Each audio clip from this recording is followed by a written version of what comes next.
دیتی ہے اور تباہ و برباد ہو جائے گا۔ اس لیے ایسی تہذیب مذہب اسلام اس کا قائل نہیں ہے۔ آؤ ذرا دیکھو، قوم کے نوجوانوں اپنے نگاہوں کی حفاظت کرو۔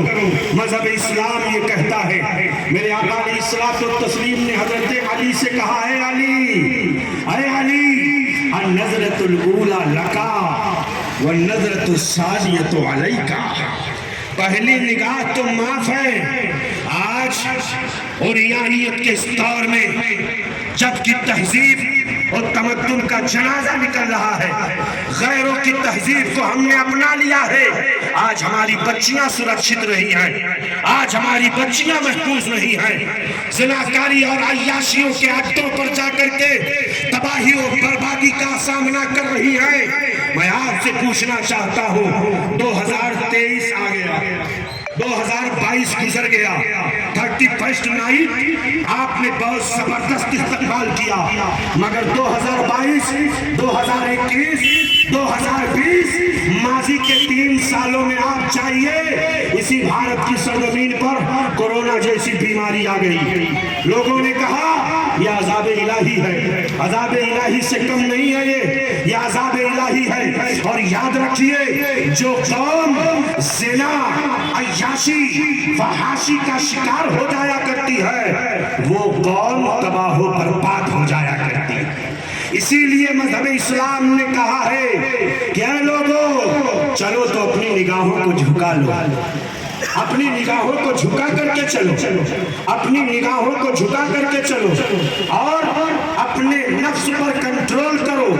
اس لیے نگاہ بھٹکتی ہے تو دل بھٹکتا ہے، اور جب دل بھٹکتا ہے تو گناہوں کا صدور ہوتا ہے۔ میری قوم کے نوجوانوں، میں بہت افسوس کے ساتھ آپ سے کہہ رہا ہوں، آپ کے ہاتھوں میں گناہ کے بہت سارے ذرائع آ گئے ہیں، اپنے آپ کو محفوظ کر لو۔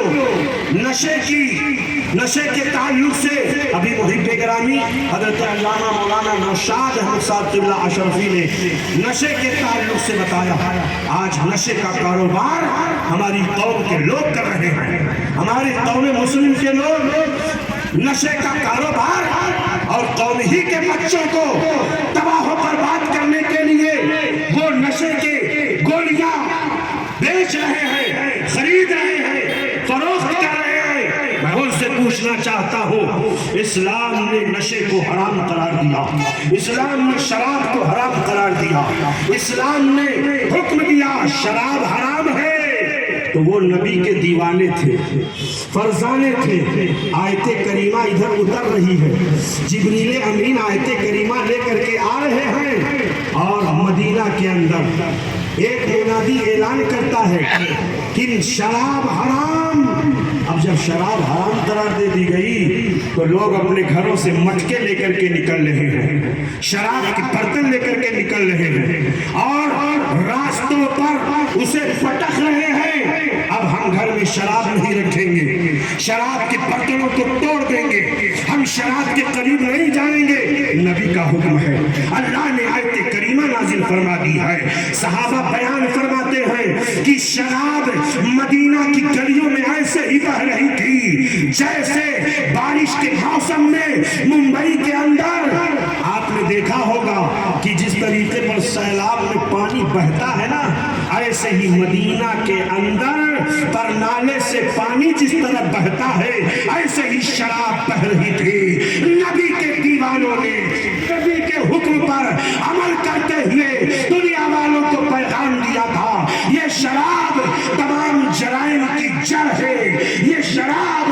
تمام گناہوں کی جڑ ہے۔ شراب پیو گے تو نہ اپنی بیوی کو پہچان پاؤ گے، نہ اپنی ماں کو پہچان پاؤ گے۔ شراب پیو گے تو اپنی بہن کو نہیں پہچان پاؤ گے۔ شراب کو شراب کہتے ہی سے ہے، عربی میں اسے خمر کہا جاتا ہے، اور عربی زبان میں دوپٹے کو بھی خمار کہا جاتا ہے۔